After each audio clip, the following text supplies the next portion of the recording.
రాహుల్ గాంధీ జన్మదిన వేడుకలు ఘనంగా నిర్వహించారు. వరంగల్ పోచం మైదాన్ సెంటర్ లో మాజీ ఎమ్మెల్సీ కొండా మురళి ఆధ్వర్యంలో కాంగ్రెస్ నాయకులు కార్యకర్తలు కలిసి రాహుల్ గాంధీ జన్మదిన సందర్భంగా కేక్ కట్ చేసి సంబరాలు జరుపుకున్నారు. రాహుల్ గాంధీ జన్మదినాన్ని ఒక పండుగలాగా జరుపుకుంటున్నామని, వచ్చే పార్లమెంట్ ఎన్నికల్లో రాహుల్ గాంధీ ప్రధాని కావాలని అన్నారు.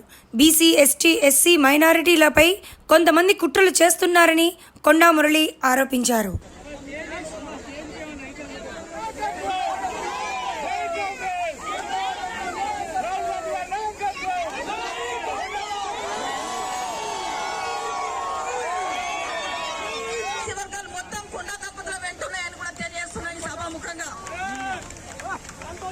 ఆమెకు చిన్నగా ఏది జరిగినా కానీ మేము అందరం కూడా రోడ్డు మీదకి వస్తామని కూడా తెలియజేసుకుంటున్నాము. మరి రాహుల్ గాంధీ గారి 55వ జన్మదినం పురస్కరించుకొని మనం ఇక్కడ మరి పండుగ చేసుకుంటున్నాం. ఎందుకంటే అది మన బాధ్యత.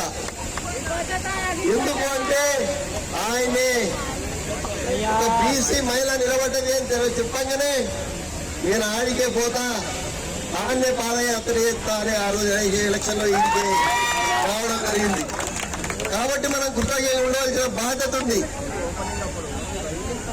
మీరు అర్థం చేసుకోవాలి, అది మనం గుర్తుపెట్టుకోవాలి ఎవరైనా. మరి ఈరోజు కొంతమంది బీసీల మీద, ఎస్సీల మీద